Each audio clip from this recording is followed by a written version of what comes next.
Hvernig leysum við svona jöfnur? X yfir 4 pluss hálfur jafnt og 0.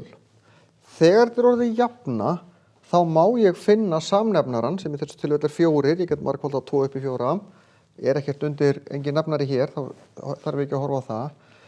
Þá ætla ég að margfalda í gegn með 4.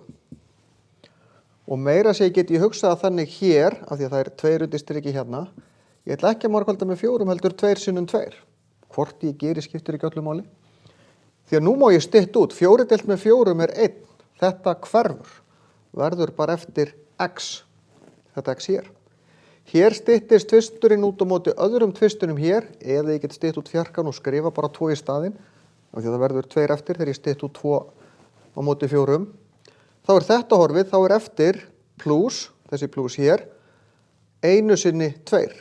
Talan er það sem er hér, sinnum það sem verður eftir hér, sem er bara 2. 0 sinnum 4 er bara 0. Svo ger ég mínus 2 báðum megin, x er jafnt og mínus 2. Hvað gerum við hér? Jú, finnum samnefnaran, hér er 3a og a. Ég get aldrei margfaldað a þannig að það verði 3 eða 3 þannig að það verði a. Þannig ég þarf að margfalda með 3a allstaðar.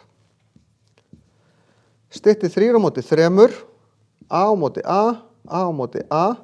Þá verður eftir 1 sinni a, sem er a, mínus 3 sinnum 4 sem er 12, jafnt og 1 sinni 3. Plus 12 plus 12,